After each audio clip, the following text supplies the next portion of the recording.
subscribe and press the bell icon to never miss any update. तिनीभन्दा अगाडि उनले के भन्यो भने what is your account number भन्यो उले म अझै एउटा चुनौतीको कुरा भन्छु मलाई लाग्छ यो सिस्टम एक दिन गएर ब्रेक हुन सक्छ यही बाटोमा हामी गयौं भने डाक्टर सुरेन्द्र केसीका सारगर्भित केही भनाइहरू सुन्न पाए त्यसैबाट पनि धेरै कुराहरू त्यसैमा टेकेर पनि अगाडि धेरै कुराहरू गर्न सकिन्छ जुन शैली सर्वप्रिय शैली छ अचेल एकदमै धेरै रुचाइन्छ त्यो उहाँको भनाइ उहाँले आफ्ना भनाइहरूलाई प्रस्तुत गर्ने तरिका डाक्टर सुरेन्द्र केसीका सारगर्भित केही भनाइहरू सुन्न पाए त्यसैबाट पनि धेरै कुराहरू त्यसैमा टेकेर पनि अगाडि धेरै कुराहरू गर्न सकिन्छ जुन शैली सर्वप्रिय शैली छ अचेल एकदमै धेरै रुचाइन्छ त्यो उहाँको भनाइ उहाँले आफ्ना भनाइहरूलाई प्रस्तुत गर्ने तरिका किन मौन हुनुभयो किन बोल्नु भएन भनेर धेरैले भनि पनि रहनु भएको छ म यसपटक त्यसलाई आफै भोगेर अनुभव गर्न चाहन्छु हरेक अप्ठ्यारोमा हरेक मुस्किलमा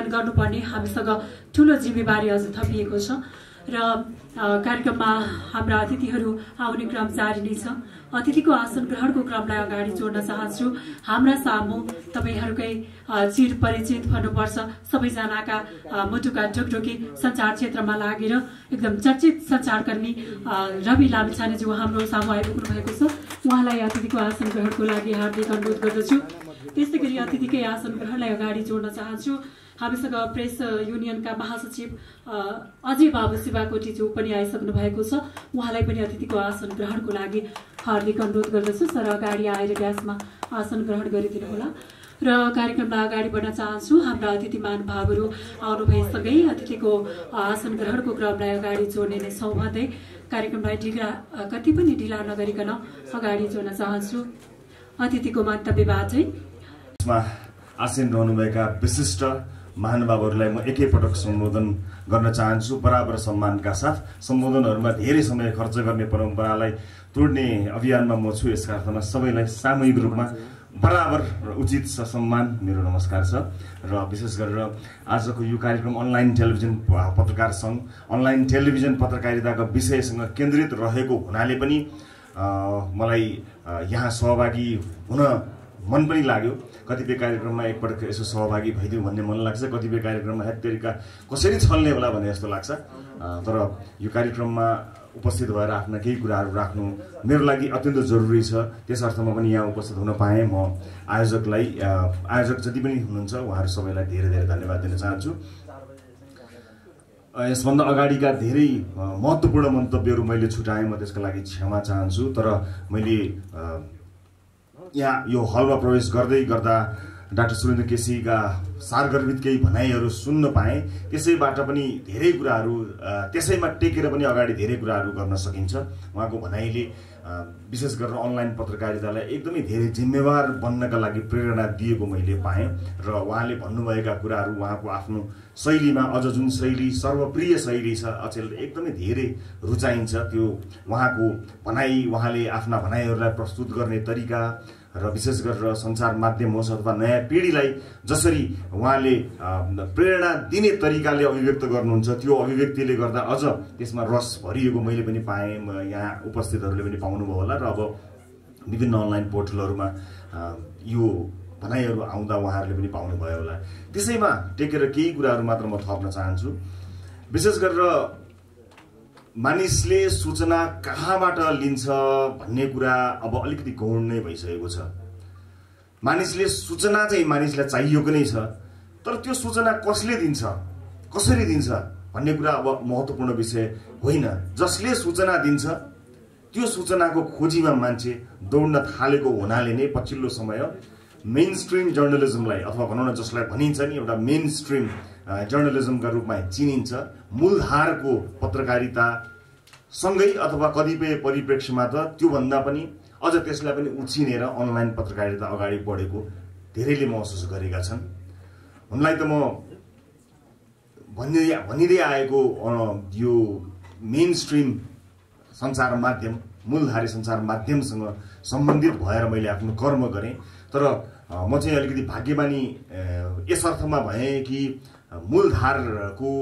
टेलिभिजनमा काम गरिरहँदा पनि अनलाइन पत्रकारिता गर्ने साथीहरूको पनि माया मैले पाउन सकेँ। म त्यो भाग्यमानी मान्छे भएको हुनाले पनि आजको यो मञ्च कतै न कतै कहीँ न कहीँ मेरो लागि पनि हो भन्ने सोचेर नै म यहाँ उपस्थित हुन पाएको छु। र मैले पहिला पनि बताएको थिएँ र त्यसमा त्यो आफ्नो प्रतिबद्धता अझै पनि म रिपिट गर्न के चाहन्छु भने हिजो अहिले भर्खरै 1 मिनेट अगाडि दर्ता भएको सञ्चार माध्यम र 30औं 40औं 50औं 100औं वर्षदेखि चलेको सञ्चार माध्यमलाई पनि म चाहिँ विभेद गर्ने पक्षमा छैन। भर्खरै आएको अथवा कसैलाई हेपेर होच्याएर जसरी भनिन्छ म चाहिँ त्यसको पक्षमा छैन, म चाहिँ त्यसको विपक्षमा छु। मान्छेले हेर्न चाहेको चिज मूलधार पत्रकारिताबाट आउन सक्यो भने मूलधार पत्रकारिताले धेरै अभ्यास गरेको हुनाले त्यहाँ अलिकति मेच्युरिटी आउँछ, अलिकति परिपक्वता आउँछ। त्यो कुरा सत्य हो। तुलनात्मक रूपमा अनलाइन सञ्चार माध्यमहरूमा त्यो परिपक्वताको कमी छ। तर इट्स अल राइट। त्यस्तो धेरै पीर मान्नुपर्ने, आपत मान्नुपर्ने, बर्बादै गरे यिनीहरूले सिद्ध्याए युट्युबे हुन् भनेर तर्सिनु पर्ने, होच्याउनु पर्ने, गाली गर्नुपर्ने कारण म देख्दिनँ। हरेक मान्छेले सिक्दै जान्छ, हुर्किँदै जान्छ, मेच्योर हुँदै जान्छ र भोलि पर्सि त्यो कन्टेन्ट मेच्योर हुँदै जान्छ। तर त्यसो भनिरहँदा सामान्य एउटा आचार संहिता भनौँ अथवा सामान्य मर्यादालाई पनि ख्याल गर्न नसक्ने अनलाइन हुन् या अन्य माध्यमहरू हुन्, ती माध्यमहरू चाहिँ मेरो यो भनाइको दायराभित्र पर्दैनन्। त्यो भ्रममा चाहिँ कोही पनि नपर्नु होला कृपया। तर त्यसबाहेक जसले आफ्नो क्षेत्रबाट जिम्मेवार भएर प्रयास गरिरहनु भएको छ, भर्खरै सञ्चार माध्यम जोइन गरेको मान्छेले पनि यदि यो समाजप्रति जिम्मेवार भएर खबरदारी गर्न अघि सर्दछ भने मेरा लागि त्यो भर्खर जन्मिएको सञ्चार माध्यमको सम्मान पनि उत्तिकै हुन्छ, बराबर हुन्छ। म यसलाई रिपिट गर्न चाहन्छु। यसले तपाईहरुलाई अझ बढी जिम्मेवार बनाओस्। म यहाँहरूलाई शुभकामना पनि अभिव्यक्त गर्दछु। र अर्को महत्त्वपूर्ण कुरा, मैले यो नभने पनि हुन्छ, मिलाएर भने पनि हुन्छ, चिप चपाएर भने पनि हुन्छ, चित्त बुझाइ गरे थमथमाएर शब्द घुमाएर भने पनि हुन्छ। म तर त्यसरी भन्न चाहन्न। जतिखेर म आफै अन्यायमा परेँ त्यो बेलामा मूलधारको सञ्चार माध्यमले मेरो पक्षमा हैन, घटनालाई लिएर जुन किसिमको कन्जुस्याइ गर्यो, यदि त्यो कन्जुस्याइ अनलाइन सञ्चार माध्यमहरूले, अनलाइन टेलिभिजन कर्मीहरूले, युट्युबका साथीहरूले त्यस्तै कन्जुस्याइ गरिदिएको भए म माथिको अन्याय न्यायमा परिणत हुन धेरै गाह्रो हुन्छ। म जस्ता धेरै मान्छेहरू, म त आवाज भएको, म त टेलिभिजनमा 3 दिन नेसनल टेलिभिजनमा प्रसारण हुने मान्छे, म आवाज विहीनमा पर्दिन। तर अन्यायमा त परेको थिएँ, जुन प्रमाणित पनि भयो। त्यस्ता कयौं मान्छेहरू छन् जसको आवाज मूलधारले लिँदैन, जसको हेडलाइन मूलधार सञ्चार माध्यम बन्दैन। त्यस्तो घटनाहरू, त्यस्ता पीडितहरूको आवाज मूलधार मान्छे बन्दैन। त्यस्ता मान्छेहरूको आवाज बनेको छ मूलधारको सञ्चार माध्यम, जो अलरेडी जसको आवाज छ। केपी ओलीलाई आवाज चाहिन्छ, प्रचण्डलाई आवाज चाहिन्छ, या विनोद चौधरीलाई आवाज चाहिन्छ? जसको आवाज अलरेडी ठुलो छ त्यसैको आवाजको भोल्युम बढाउनमा लाग्ने जुनसुकै, चाहे अनलाइन होस् चाहे मूलधारको सञ्चार माध्यम होस्, म त्यसको सख्त विरोधी हुँ। आवाज विहीनको आवाजका लागि हो सञ्चार माध्यम, र मूलधारले छुटाएको, बिर्सिएको, हेपेको, छोडेको विषयवस्तुलाई आम सर्वसाधारण समक्ष पुर्याउनको निमित्त अनलाइन सञ्चार माध्यमहरूले पछिल्लो समय खेलेको भूमिकाको म सराहना गर्न चाहन्छु। र यो सँगसँगै गैर जिम्मेवारीपूर्ण तरिकाले प्रस्तुत भएको, क्लिक बढाउनको लागि, भ्युज बढाउनको लागि, पैसा कमाउनको लागि अतिरञ्जित सामग्रीहरू प्रस्तुत गर्न खोज्ने अनलाइन माध्यम हुन् अथवा मूलधारी माध्यमहरू हुन्, तिनको समर्थन मैले गरेको चाहिँ कदापि अर्थ नलागोस्। त्यो होइन, हुन सक्दैन, र त्यो चिजको म सख्त विरोध गर्न चाहन्छु।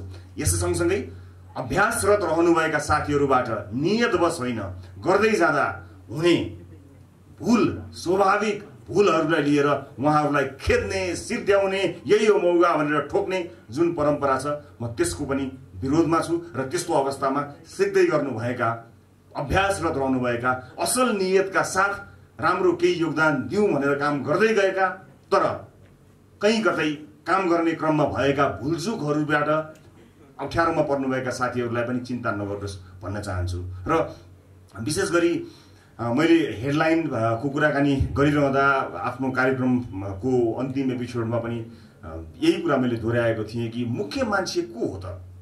यो देशको प्रमुख मान्छेको हो, बनेकाहरू मुख्य हुन् कि बनाउनेहरू मुख्य हुन्?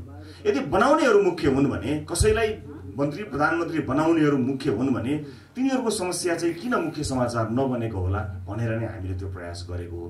त्यो प्रयासमा मूलधार सञ्चार माध्यमले पछिल्लो समय केही मूलधार सञ्चार माध्यमहरूलाई हेर्नुभयो भने अब जनताको आम सर्वसाधारणका दुःख पीडाहरू अथवा समस्याहरू र व्यथितिहरू पनि देखिन थालेका छन्।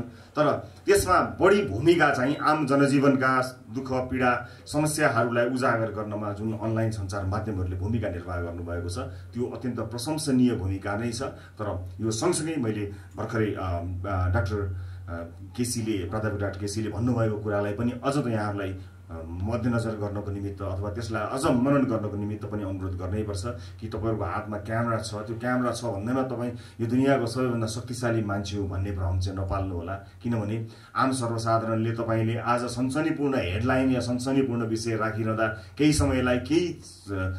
समयका लागि तपाईँको कन्टेन्टहरू लोकप्रिय त बन्ला, तर त्यसले सधैँ तपाईँलाई लोकप्रिय बनाउँछ अथवा सधैँ तपाईँले आम सर्वसाधारणलाई गलत टाइटल, गलत शीर्षक अथवा गलत फोटो राखेर भ्रममा पार्छु भन्ने भ्रम पाल्नु भएको छ भने तपाईँको त्यो भ्रम धेरै टाढै सिद्धिन्छ। त्यो भ्रमबाट बाहिर निस्किनु पर्ने हुन्छ र क्रमशः आफूलाई एकदमै उत्तरदायी बनाउँदै लानुपर्ने हुन्छ। यो भनिरहँदा सामाजिक सञ्जाल र अनलाइन मिडिया बीचमा झन्डै त्यहाँ प्रस्तुत हुने विषयवस्तुहरू र कुराहरू उस्तै जस्तो देखिन आउँछन्। सामाजिक सञ्जालमा आफ्ना अनलाइन कन्टेन्टहरूलाई तपाईहरुले जसरी प्रस्तुत गर्दै जानुहुन्छ र जसरी सामाजिक सञ्जालहरुमा त्यो शेयर हुँदै जान्छन् त्यसले एउटा के चाहिँ देखाउँदो रहेछ भने आम मान्छेको कन्टेन्ट हेर्ने मान्छेको इच्छा भनौं, मान्छेको इन्ट्रेस्ट के कुरामा मान्छेलाई मन पर्दो रहेछ भन्ने कुरा यसो हेर्दाखेरि हाम्रो समाजको यो मनोविज्ञान होला, यसलाई अब कसरी बुझ्नु भएको छ समाजशास्त्रीहरूले त्यसलाई त म भन्न सक्दिन। तर हाम्रो मनोविज्ञान त्यस्तो हो कि हामीले जबरजस्ती लागिरहेका छौं भनौं न विभिन्न सामाजिक विसंगति, विकृति, पारिवारिक झैझगडा, व्यक्तिगत वैमनस्यता र अपराधलाई पनि जसरी हामीले पस्किरहेका छौं र जसरी त्यसमा आम सर्वसाधारणले धेरै हेरिदिएर, धेरै इन्भल्भ भएर, धेरै क्रिया प्रतिक्रिया दिएर जसरी हामीलाई हौसाएको छ त्यो समाजको मनोविज्ञान हो कि अथवा हामी जबरजस्ती लादिरहेका छौं, यो चाहिँ एउटा खोजको विषय बनेको छ। किनभने तपाई हेर्नु होला कुनै पनि जेन्युइन कन्टेन्ट भन्दा तुलनात्मक रूपमा अलिकति सनसनीपूर्ण कन्टेन्टहरुमा बढी जोड दिएको र यसैले नै हुन्छ कि क्या हो भनेर सबैजना त्यतैतिर भएको हामीले पछिल्लो समय पाएका छौं।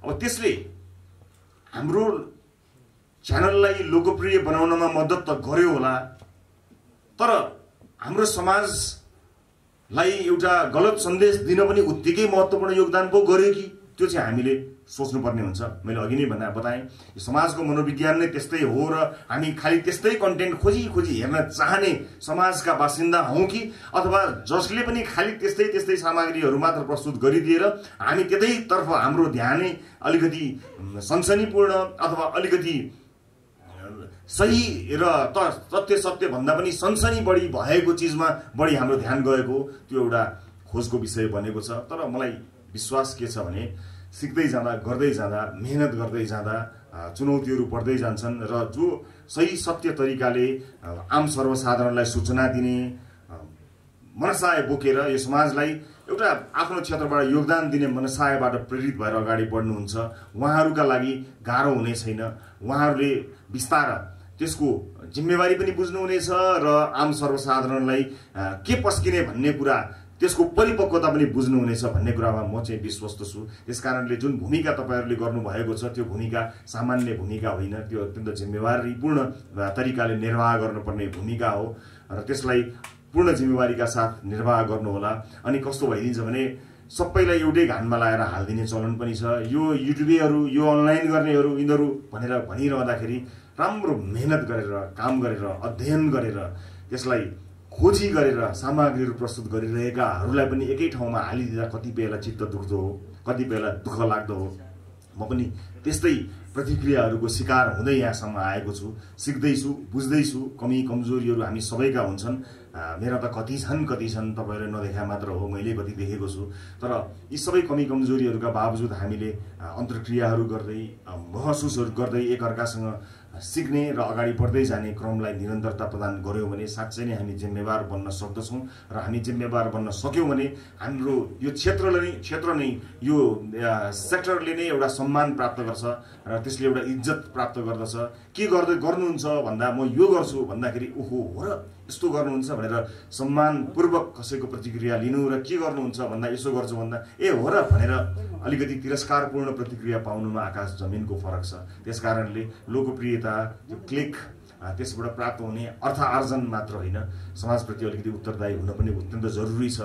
सुरुवातका दिनहरूमा म आफ्नो कार्यक्रम हाम्रो टिमले बनाएको कार्यक्रमहरूलाई पनि कहिलेकाहीँ फर्केर हेर्छु, कस्तो अलि परिपक्व भइएन छ कि क्या हो, सामग्रीहरू त्यस्तै प्रस्तुत गरिएछ कि क्या हो भनेर फर्केर हेर्ने गर्दछु। त्यसै गरी तपाईहरूले पनि हेर्दै गर्नुभयो भने तपाईहरूले आफैलाई पनि धेरै कुराहरू थाहा हुन्छ। र म फेरि पनि यो समारोहमा यहाँहरूको यो उपस्थितिमा यही भन्न चाहन्छु कि जुन क्षेत्रमा तपाईँ काम गरिरहनु भएको छ, तपाईँको हातमा भएको क्यामेरा र माइक्रोफोनमा तपाईँले जतापट्टि घुमाएर जे खिच्यो त्यही खिच्छ, क्यामेरालाई तपाईँले कमान्ड गर्ने हो। तर के खिच्ने, के नखिच्ने, के देखाउने, के नदेखाउने त्यो चाहिँ तपाईँले निर्णय गर्ने कुरा हो। कतिपय संवेदनशील विषयहरू म देख्दछु, त्यस्ता संवेदनशील विषयहरूमा कतिपय पीडितहरूको अनुहार देखाइएको हुन्छ, आवाज सुनाइएको हुन्छ। त्यो संवेदनशीलतालाई अलिकति याद नगरिएको मैले कहीँ पाएको छु। मेरो यहाँहरूलाई विनम्रतापूर्वक अनुरोध छ, त्यो म त्यसलाई मध्यनजर गरेर त्यस्ता संवेदनशील विषयहरूलाई, मानिसको गोपनीयतालाई सम्मान गरिदिनु होला।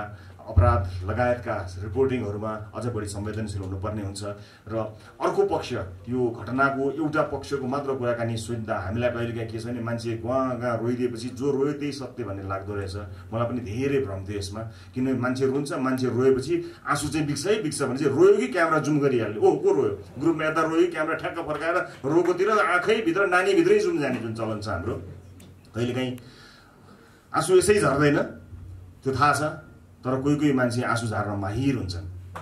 त्यो हामीले चिन्न सक्नुपर्छ, त्यति चिन्न हामीले सक्नुपर्छ। त्यो हाम्रो जिम्मेवारी हामीभित्र होस्, यही भन्न चाहन्छु। फेरि अब म यस्तो यो अनलाइन पत्रकारिता या कुनै पनि पत्रकारिता यो होस्, यस्तो होस्, यसको मापदण्ड, यसका सबै चिजहरू भन्न सक्ने त्यति क्षमतावान मान्छे म होइन। यसै क्षेत्रमा काम गर्दै गरेको एउटा सिकारु एउटा सञ्चारकर्मी हुँ। तर पनि आजको कार्यक्रममा यति विशिष्ट मान्छेहरूको साथमा मलाई यहाँ तपाईँले राखिदिनु भएको छ। म यहाँहरूलाई फेरि पनि धेरै धेरै धन्यवाद दिन चाहन्छु र केही समय अलिकति आफ्नो कुरा राखिहाल्छु यो मौकामा। समय धेरै साथीभाइहरूले कार्यक्रमको विषयलाई लिएर किन मौन हुनुभयो, किन बोल्नु भएन भनेर धेरैले भनि पनि रहनु भएको छ। मैले धेरै लडाइँहरू बोलेर जितेको छु, एउटा लडाइँ नबोलिकन जित्न चाहन्छु। यो विषयमा म केही महिना पनि जित्न सकिँदो रहेछ भन्ने कुरा मलाई धेरैले भन्नुभएको छ। म यसपटक त्यसलाई आफै भोगेर अनुभव गर्न चाहन्छु। हरेक अप्ठ्यारोमा, हरेक मुस्किलमा मेरा लागि अथवा हाम्रो टिमका लागि, मैले गरेको कर्मका लागि सधैँ अग्रपङ्क्तिमा देखिनुहुने तपाईँ अनलाइन पत्रकारिता गरिरहनुभएका सम्पूर्ण साथीभाइहरूलाई यही मौकामा ती सम्पूर्ण साथ, जतिसुकै मुस्किल अवस्थामा पनि मलाई तपाईँहरूले अनवरत दिनुभएको साथका लागि हात जोडेर नमस्कार भन्छु, धन्यवाद भन्न चाहन्छु। धेरै धेरै धन्यवाद, नमस्कार। पनि पत्रकारिता परिवारभित्र कुनै न कुनै रूपमा जोडिएर आइरहेको छु विगत लामो समयदेखि। त्यो त्यहाँ संलग्न हुँदाको पीडा चित्रण गर्न थाल्यो भने त अहिले आफै रुनु जस्तो हुन्छ। त्यस्तो किसिमको कटु स्थिति त्यहाँ छ। यो तावाबाट उफ्रेको माछो भुङ्रोमा भने जस्तो हाम्रो भीमसेन दासजीहरूको कृपाले त्रिभुवन विश्वविद्यालयमा फैलिएको चरम राजनीतिको तातोले खप्न नसकेको सुरेन्द्र केसी बौद्धिक अर्को फाँट पत्रकारिता जगतमा प्रवेश गर्दाखेरि झन् मेरो छाला नै खुइल्यो। यति तेरो मेरो हुन्छ त्यहाँ। त्यो भन्नुपर्दा मेरो एकदमै मन भित्रैबाट बत्ती पोलेर आउँछ। प्रजातन्त्रको परिवारमा, प्रजातन्त्रको अभ्यासमा कुनै बौद्धिकले, कुनै स्रष्टाले, कुनै लेख्न चाहनेले, कुनै बोल्न चाहनेले त्यसरी तडपिनु भनेको आफैमा प्रजातन्त्रप्रतिको व्यङ्ग्य हो। जो तारानाथजीले अघि भन्नुभयो, ट्रम्प जस्तो मूर्ख शासक जसलाई एउटै युट्युब च्यानलले नाङ्गो बनाइदियो र शासकको घोडाबाट धुइँमा झारिदियो, एउटा निरीह मान्छेको रूपमा व्हाइट हाउसबाट बेदखल गरिदियो। त्यत्रो शक्तिशाली फाँटमा समेत हामीहरूले त्यसरी पिल्सिनु पर्छ भने आजको पत्रकारिता क्षेत्रको चुनौती कसरी स्वयं पत्रकारिता मात्रै होइन भन्ने कुरा आफैमा स्थापित छ। तारानाथजीले पत्रकारिताको गुरुतर दायित्व, सामाजिक दायित्व समेत माथि जुन किसिमको प्रकाश पार्नुभयो, मलाई लाग्छ त्यो किसिमको प्रकाश बिरलै पारिनेछ भोलि। कमसेकम मैले त्यस्तो आशा सुनेकै थिएन। त्यसलाई हामीले कसरी आत्मसात गर्ने र अनुसरण गर्ने, यो नै आजको गुरुतर प्रश्न हो भन्ने मेरो आफ्नो बुझाइ छ। यति चुनौतीका बीच पनि मैले अहिले फर्केर हेर्दा केही नभए 2000 अन्तर्वार्ताहरू दिएँ होला, रेडियो, टिभी, अनलाइन, पत्र पत्रिका इत्यादिमा, जुन चाहिँ अत्यन्तै छनौट। सुरेन्द्र केसी भन्नेलाई चाहिँ त्यो बिल्डिङमै पस्न नदिउँ, कुनै पत्र पत्रिकामा लेख छाप्न नदिउँ, कुनै रेडियोमा अन्तर्वार्तामा बजाउन नदिउँ भन्दै पनि त्यति चाहिँ मेरा गए। फर्केर हेर्दा त्यो कसरी भयो भन्ने मलाई अचम्म लाग्छ। एकदमै त्राइमाम डर जस्तो लाग्छ मलाई कहिलेकाहीँ। त्यो जम्मैको मैले रेकर्ड राख्ने गरेको छु। यो गते कहाँ, यो बार कहाँ, यो कहाँ, यो कहाँ। मेरो पहिलो टेलिभिजन इन्टरभ्यू पीटीभी बजेको थियो इस्लामाबादमा। इस्लामाबादमा मेरो पहिलो अन्तर्वार्ता बजिसकेपछि यहाँका मान्छेले लज्जा बोध भयो। तारानाथजी त्यति बेला सभापति हुनुहुन्थ्यो कि के हुनुहुन्थ्यो कुनै, यीबाट मलाई फोन गयो, यो सक्कली हो कि नक्कली हो भनेर। किनभने यहाँका मान्छेले के ठाने थियो, सुरेन्द्र केसीको गोरखापत्रमा त रेडियो नेपालमा त अन्तर्वार्ता बज्दैन भने पीटीभीमा कसरी हुनसक्छ, यो होइन होला भन्ने परेछ यहाँका लालु जकडहरूलाई चाहिँ। फेरि तर हो भन्ने भयो, पुष्टि भयो। त्यो यो झन्डै 25 वर्ष अगाडि कुरा थियो क्यार। त्यसपछि यिनीहरूलाई लज्जा बोध भयो कि के भयो, एउटाले मलाई पनि यहाँ छिराउन थाले। जसै म छिरेपछि मैले आफ्नो स्पेस त्यहाँ बलपूर्वक बनाए जस्तो लाग्छ मलाई यसो विचार गर्दाखेरि। त्यसपछि यिनीहरूलाई अझ त्यहाँ आतंकित भए, ओहो यो मान्छे त अगाडि आयो, के गरेर हाल्ने हो, कसरी यसलाई भर्खर देशै निकाला गर्ने, मिडियाबाटै निकाला गर्ने, कहीँ पनि यसलाई चाहिँ। यो त मैले लेख्दा पत्रकारिताको क्षेत्रभित्र पर्ने विषय होइन। त्यसपछि तारानाथजीले अघि प्रकाश पार्नुभयो, यो परिवारको परिपाटी आयो अगाडि। झन्डै 3 वर्ष अगाडि जस्तो लाग्छ मलाई। बिहान एउटा अन्तर्वार्ता भन्छन्, 11 बजे अर्को अन्तर्वार्ता भन्छन्, 3 बजे अर्को अन्तर्वार्ता भन्छन्, 7 बजे अर्को अन्तर्वार्ता भन्छन्। सुवा भइसके। यो के हो मलाई थाहा हुँदैन। ऊ पनि आउँछ, कुरै बुझ्दिन म यो के भइरहेछ, यो पहाड खस्न आँटेको हो कि कताबाट हो, के हो, केही पनि मलाई थाहा छैन। तारानाथजीले अहिले यो कुरा भन्दाखेरि मात्रै म झस्याङ्ग भए। विषय कहाँ पुगिसकेको रहेछ, चिज के भइसकेको रहेछ, दुनियाँ कहाँ पुगिसक्यो, हामी कहाँ छौँ। मलाई उहाँको आज कुरा सुन्दाखेरि तन्द्राबाट बिउँझे जस्तो लाग्यो। त्यसपछि मैले प्रश्न उठाएँ, यो बिहान पनि आउने, बेलुका पनि आउने, अरे पनि आउने, भरे पनि आउने, यो के हो भाइ भनेर सोधेँ मैले। भोजन गृहमा 1 अन्तर्वार्ता दिन्छु, प्रगति पुस्तकमा 2 अन्तर्वार्ता दिन्छु, श्रेष्ठ टेलरिङमा 3 अन्तर्वार्ता दिन्छु, रत्न पुस्तकमा 4 अन्तर्वार्ता दिन्छु, रत्न पुस्तकको माथि आमा रेस्टुरेन्ट छ त्यहाँ 5 अन्तर्वार्ता दिन्छु, आफै म्यानेज गर्छु, मेन्यु पनि, चाय पानी पनि आफै गराउँछु, सब आफै गराउँछु। तर उनीहरू त भयो भन्दैन नि त, यो के हो भने जस्तो लाग्यो मलाई। अनि आमा रेस्टुरेन्टको छतमा अन्तर्वार्ता दिँदै गर्दा त्यहाँको साउ रहेछ क्या, उसले के भन्यो, तपाईँहरूको रुम नम्बर कति हो भन्यो। म पकडा खाएँ, किनभने म रुम नम्बर अन्तर्गत थिइनँ। जबरजस्ती आएर त्यो अन्तर्वार्ता म दिइराखेको थिएँ। होइन यहाँ त पकडा परिन्छ क्या भन्ने लाग्यो फेरि मलाई। त्यसपछि मैले उनीहरूलाई सोध्न थालेँ, भाइ तिमीहरू को हो भनेर सोध्न थालेँ। त्यसपछि मलाई थाहा थियो, त्यसपछि थाहा हुन थाल्यो यो परिवार रहेछ, यो जो अगाडि छ युट्युब इत्यादि भन्ने चाहिँ त्यो रहेछ। त्यो भएपछि मैले काहीँ न काहीँ त नियन्त्रण गर्नुपर्छ कि भन्ने भयो। नियन्त्रण गर्नुपर्छ भन्ने भएपछि ती साथीहरू मसँग अलिकति रियाक्ट जस्तो पनि भए। त त्यसलाई लिएर आफूलाई लागेका अनेक कुराहरू पनि भन्न थाले। समय आयो भने भविष्यमा त्यसबारेमा पनि जाउँला। त्यसलाई पनि मैले एउटा चुनौती, जो तारानाथजीले भन्नु भएन, त्यसलाई पनि मैले एउटा चुनौती सम्झेको छु। त्यो चाहिँ के भने यो परिवारभित्र पारिश्रमिक नीति के हुने, पारिश्रमिक नीति हुने कि नहुने, यो समाज सेवा हो कि पत्रकारिता हो कि उद्यमशीलता हो, यो के हो? यो जस्तो अघि उहाँले भन्नुभयो, एउटा त एकदम माथिल्लो स्तरको औद्योगिक संरचनामै प्रवेश गरिसक्नुभयो, जो एउटा कोठाबाट हामीसँग काम थाल्नुहुन्थ्यो। त्यो गरेर तपाईहरू चाहिँ उद्यमशीलताको क्षेत्रमा प्रवेश गर्ने, हामी अन्तर्वार्ता दिनेहरूले चाहिँ टोटा टोटा कोठा कोठा खोजी खोजिकन चाहे खाजा पनि आफै खुवाएर अन्तर्वार्ता दिनुपर्ने हो भने यो विषयलाई हामीले प्रश्न पार्नुपर्ने हो कि होइन? यो चुनौती उहाँले जे भन्नुभएको छ ती सबै मलाई स्वीकार्य भयो र महत्त्वपूर्ण लाग्यो। त्यसमा एउटा पोइन्ट मेरो के थपिदिनु होला, तारानाथजीले पनि यसलाई कन्सिडरेसनमा लिनु होला। पारिश्रमिक नीति हुन्छ कि हुँदैन? यसमा एउटा बौद्धिकले पारिश्रमिकको कुरा गर्यो भने त्यो कस्तो कुरा हुन्छ?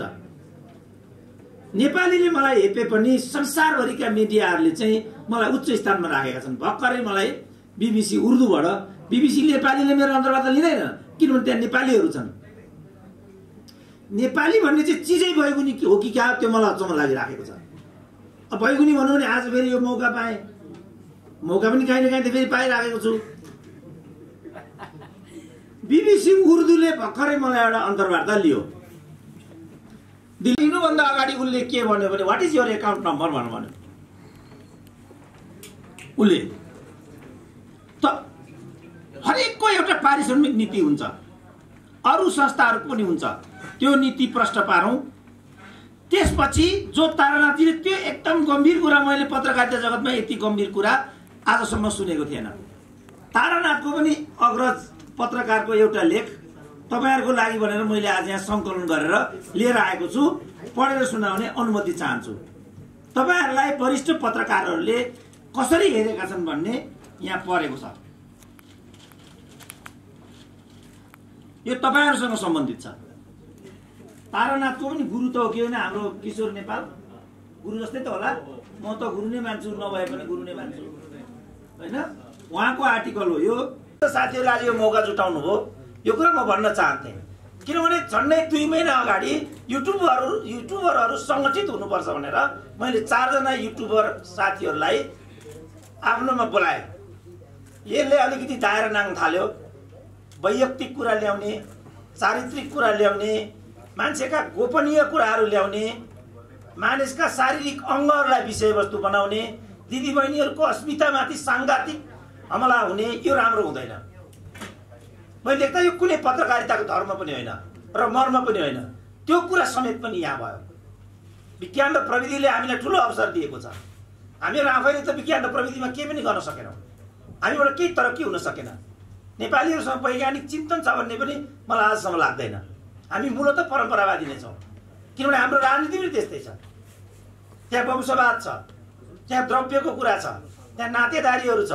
यो कुरा पत्रकारितामा पनि आइपुगेको हुनाले समेत पनि यस्तो भएको होला भन्ने मलाई लाग्छ। तर विज्ञान र प्रविधिले जो हामीलाई सुविधा यत्रो अवसर दिएको छ, यसमा सानो लगानी होला, तर त्यो प्रविधिलाई प्रयोग गरेर मानिसहरू उद्यमशीलताको स्पेसमा समेत उत्रिन सक्नु भनेको त ठुलो अवसर हो नि हामीलाई। यो यसलाई नै हामीले बदनाम गरिदिने भने भोलि हामी काहीँका पनि हुँदैनौँ। राज्यले त हामीलाई कुनै मौका दिँदै दिएन। उद्यमशीलता पनि हामीभित्र त्यो खालको भएन। विज्ञान र प्रविधिले दिएको अवसरलाई समेत पनि हामीले प्रयोग नगर्ने हो भने अब हामी कहाँ हुन्छौँ त? कति हेप्छन् मान्छेले हामीलाई, कति अपमान गर्छन्। नेपाली पासपोर्ट भन्ने बित्तिकै, नेपाली अनुहार भन्ने बित्तिकै ग्लोबल ग्लोबल ग्लोबल ग्लोबल हाम्रो स्ट्यान्डर्ड के छ त्यहाँबाट हेर्नुपर्छ हामी को हो भनेर। यहाँ म कत्रो पदमा छु भन्ने कुरा गाउनुहुन्छ। मेरो पासपोर्टको के भ्यालु छ भन्ने कुरा मेजर हुन्छ। त्यो छ अवस्था। हरेक ठाउँबाट हामी मार्जिनलाइज हुँदै गइराखेका छौँ। अब यहाँबाट पनि हामी मार्जिनलाइज भएर गयौँ भने पछिल्लो हाम्रो जुन प्लेटफर्म हो, जसको बारेमा तारानाथजीले राम्रो व्याख्या गर्नुभएको छ, त्यो पनि हाम्रो लागि उपयुक्त भएन भने हामी थप पछाडि जान्छौँ। यो राम्रो हुँदैन भन्ने हिसाबले यो कुरालाई मैले जरुरी सम्झेर सोचिरहेको थिएँ। किशोरजीको यो लेख यहाँ आएछ। यो लेखको 4 पंक्ति मात्रै म तपाईँलाई सुनाउँछु। यति बेला समाजमा सबैभन्दा महत्त्वपूर्ण देखिएको छ साइबर सेना, जसले राष्ट्रपति र प्रधानमन्त्री दुवैको हात बलियो बनाउँछ रे। उनीहरू पत्रकारको जाली परिचय पत्र बोक्छन्, फोहोरी छन् र खतरनाक छन्। हेर्नुहोस् त, बाफरे, डर लाग्यो मलाई र खतरनाक छन्। सोझै भन्छन्, पढ्दै गर्दा डर लाग्यो क्या मलाई त। सोझै भन्छन्, मधेसमा भए 1 ज्यानको 10 लाख हो, पहाडमा पनि त्यस्तै होला। अहिलेको समयमा पैसा नभई के हुन्छ? एउटै SLR क्यामेराको 3 लाख त पर्छ। त्यति पैसा SLR बन्दुकको पनि पर्दैन। मानिसहरू भन्थे संविधान बनिसकेपछि सबै कुरा ठिक हुन्छ। भएन। न कानुन बलियो छ, न कानुनको रखवाली गर्नेहरू बलिया छन्। आर्थिक विपन्नताको यो अवस्थामा जनताले कसरी गरोस् प्रतिकार? सरकारले दिएको चाउलो खान्छ र सुत्छ। यो अवस्था छ हाम्रो। यो अवस्थामा भएका नागरिकहरूको एउटा महत्त्वपूर्ण प्लेटफर्मको रूपमा यो छ।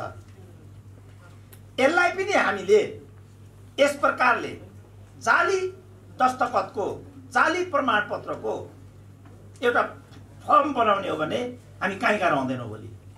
त्यसकारण मेरो भनाइ के भने, अन्तिम मेरो विचारमा नेपाली युवाहरूको लागि अन्तिम किल्ला हो यो। हामीलाई योभन्दा राम्रो फोरम भोलि मिल्नेवाला छैन। किनभने नेतृत्व त्यतातिर गइराखेको देखिँदैन। कसरी उद्यमशीलता हुने, कसरी कल कारखाना खोल्ने, कसरी उद्योगहरू खोल्ने, कसरी रोजगारी विस्तार गर्ने, कसरी उत्पादन र उत्पादकत्व बढाउने, कसरी काम गर्नेलाई इज्जत गर्ने, काम नगर्नेलाई ठेगानमा राख्ने, त्यो प्रविधिमा त हामी छैनौँ नि। जब त्यो प्रविधि छैन भने कसरी मान्छेको प्रतिष्ठा बढ्छ र कसरी लोकतन्त्रले मान्छेलाई चाहिँ पुष्पित पल्लवित गराउँछ? लोकतन्त्र भनेको अभिव्यक्ति र दल खोल्ने स्वतन्त्रता मात्रै त होइन नि। सँगसँगै लोकतन्त्र भनेको आर्थिक र सामाजिक अधिकारको ग्यारेन्टी पनि हो।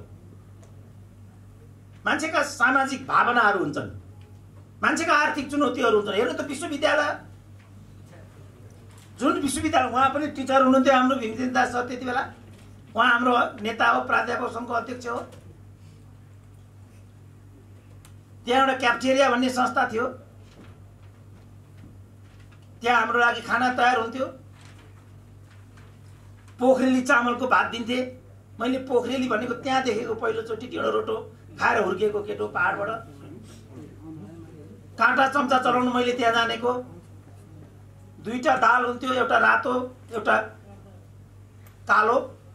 रातो पहेँलो, एउटा पहेँलो दाल एउटा कालो दाल हुन्थ्यो। सिक डाइट भन्थे, बिरामीको लागि अलग हुन्थ्यो। राउन्ड आर्क टाइपको हल हुन्थ्यो। टक टक टक टक काँटा चम्चा बस्थे, टक्क कुर्सीमा बसेर हामीहरू खान्थ्यौँ। 2 वर्ष मैले त्यसरी खाएँ त्यहाँ। त्यसपछि म लेक्चरर भएर भोजपुर क्याम्पस गएँ। त्यहाँबाट 4 महिनापछि फर्केर आउँदाखेरि जुन टेबलमा राखेर हामी खाना खान्थ्यौँ, त्यो टेबलमा विद्यार्थीहरू खुट्टा राख्न थालेछन्।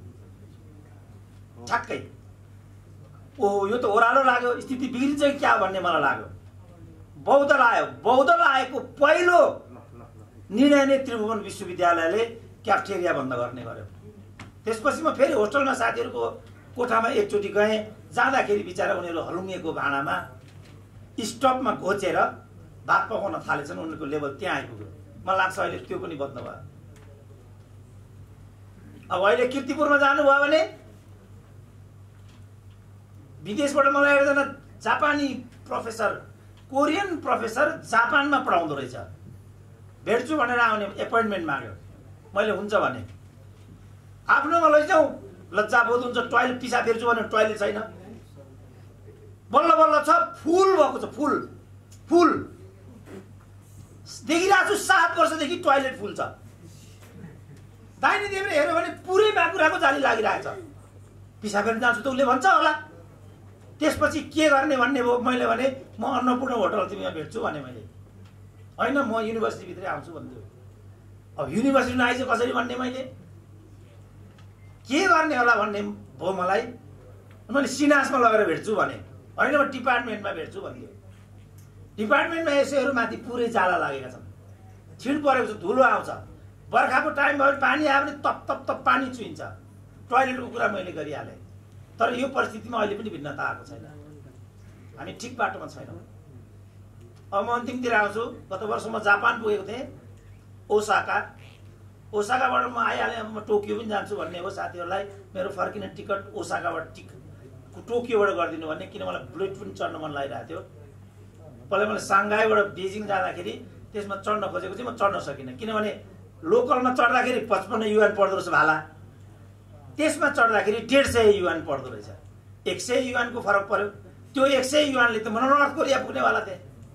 त्यो पैसा च्यापिराख्नु पर्यो। रातभरि त्यसमा घ्याच गरेर गयो भने एक रातको पैसा पनि बच्यो, 100 रुपियाँ पनि युएन पनि नाफा भयो भनेपछि मलाई तरफ चढ्न मन थियो। अनि मैले ओसाका टु जापान मलाई त्यो गरिदियो भने अब त्यहाँ लामो कुरा छ, म त्यतातिर जान्न, त्यहाँ मैले के देखेँ के भएन भनेर।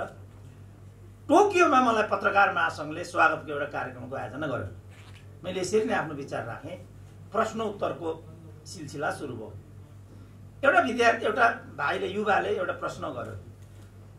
अनि भाइ के आरआर क्याम्पसबाट आएको हो भने मैले आरआर क्याम्पसबाट आएको हो भने किन र भने तपाईँको कल्चर ठ्याक्कै आरआर क्याम्पससँग मिल्छ भने अनि अनबन भयो।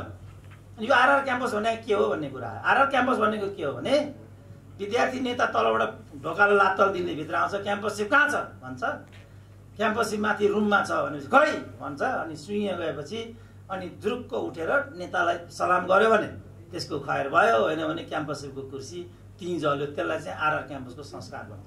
त्यहीँबाट पढेर आएको हो भने एकदम त्यहाँ त कन्फ्लिक्ट जस्तो भयो। अनि मैले तपाईँ यहाँ मलाई नभकाउनु होला, म यहाँ आएको 7 दिन भयो। मैले 7 दिनमा जापानको कल्चर थाहा पाइसकेँ। जापानको कल्चर भनेको मौनताको कल्चर हो, शिष्टताको कल्चर हो।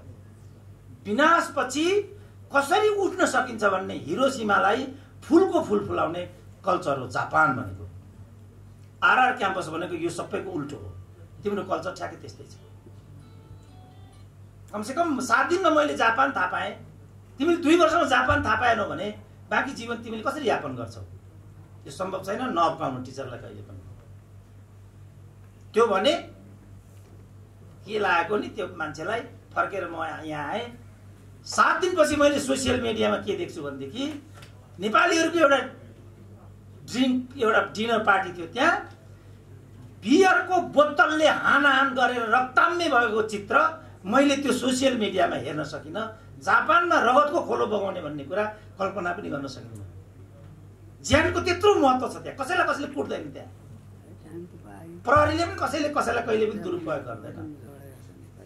तर त्यही सोसियल मिडियामा आएको त्यो खबरपछि मेरोमा एउटा धारणा बन्यो, यो सोसियल मिडियाले कसरी मान्छेलाई। अब म ततिर आउँछु। त्यसपछि जापानकै अहिले त्यति बेला एनआरएनको चिफ हुनुभयो, त्यति बेला हुनुहुन्थ्यो। पछिबाट उहाँ यहाँ आउनुभयो।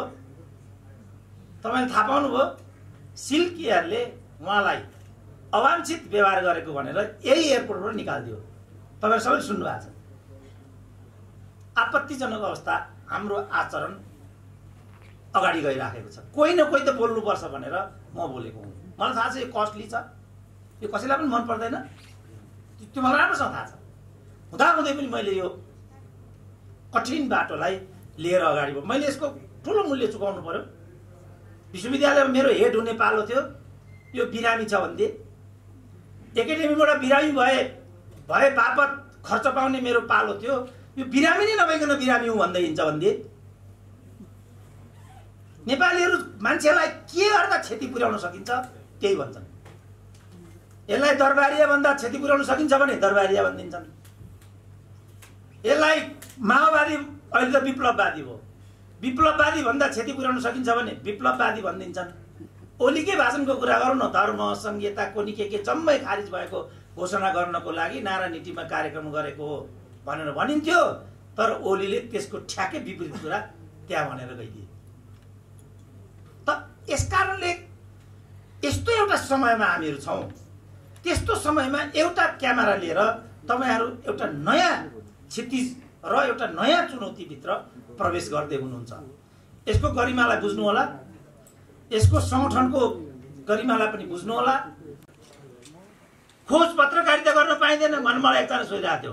खोज पत्रकारिता भनेको तपाईँ खोज कागज कारखानामा कसको सेयर कति छ, त्यसको मुख्यालय कहाँ छ, त्यो कसको पालामा बन्द थाहा छैन, त्यो चाहिँ खोज पत्रकारिता हो।